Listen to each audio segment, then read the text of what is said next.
दोस्तों आज मैं आपको एक ऐसा स्कैम बताने वाला हूँ जो सुनकर आप शॉक हो जाओगे।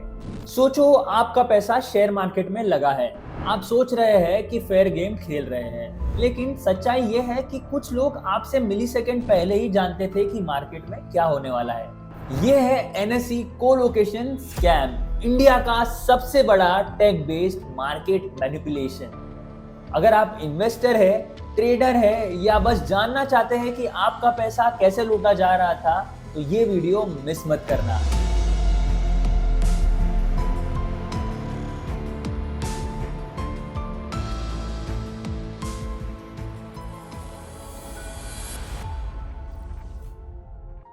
तो पहले ये समझते हैं कि ये स्कैम था क्या।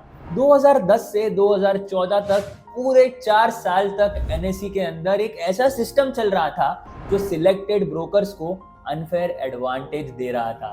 कोलोकेशन फैसिलिटी, ये सुनने में तो बहुत टेक्निकल लगता है, बट इसके पीछे का गेम बहुत सिंपल था। एनएसई ने कुछ ब्रोकर्स को अपने सर्वर के पास स्पेस दिया था जिससे वो फास्टर ट्रेडिंग कर सके। लेकिन यहाँ पे एनएसई ने एक बड़ी मिस्टेक कर दी। टिक बाय टिक डेटा, मतलब हर ट्रेड की इंफॉर्मेशन ये सीक्वेंशियल ऑर्डर में जाती है। पहला कनेक्ट होने वाला पहला डेटा पाता है। अब देखो, अगर आप मिली सेकेंड पहले जान जाओ कि कोई स्टॉक ऊपर जाने वाला है या नीचे जाने वाला है, तो आप कितने पैसे कमा सकते हो? करोड़। और यही हो रहा था। ओपीजी सिक्योरिटीज जैसे ब्रोकर्स ने इस सिस्टम को हैक कर लिया था। अब मैं आपको बताता हूँ ये स्कैम के मास्टरमाइंड कौन थे। चित्रा रामकृष्ण, एनएसई की सीईओ, वही इंसान जिसको एक्सचेंज को सेफली रन करना चाहिए था, वही स्कैम के सेंटर में थी। ओपीजी सिक्योरिटीज, संजय गुप्ता की कंपनी, ये लोग हर दिन मल्टीपल आईपीज यूज करते थे, बैकअप सर्वर से कनेक्ट होते थे और सबसे पहले लॉगिन कर जाते थे। लेकिन सच कह रहा हूँ, अभी तक क्रेजी पार्ट बाकी है। हिमालयन योगी, हाँ यार आपने सही सुना, चित्रा रामकृष्ण एक मिस्टीरियस पर्सन से गाइडेंस लेती थी जो खुद को योगी बोलकर एनएसई के बड़े डिसीजंस को इन्फ्लुएंस करता था। बाद में पता चला कि ये योगी एक्चुअली आनंद सुब्रमण्यम था, एनएसई का सीओओ।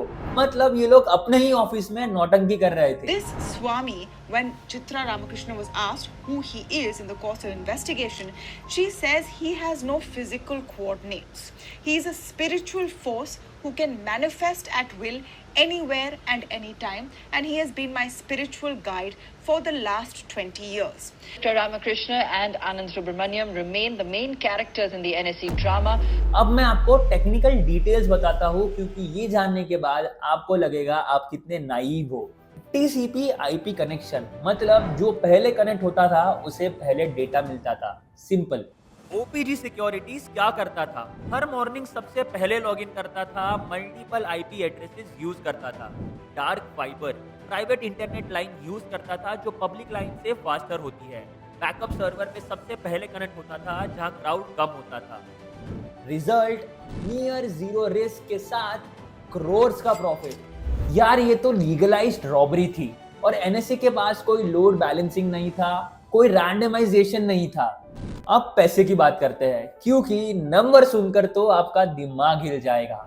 ओपीजी सिक्योरिटीज ने अकेले 85.25 करोड़ का इलीगल प्रॉफिट कमाया, सिर्फ एक कंपनी ने।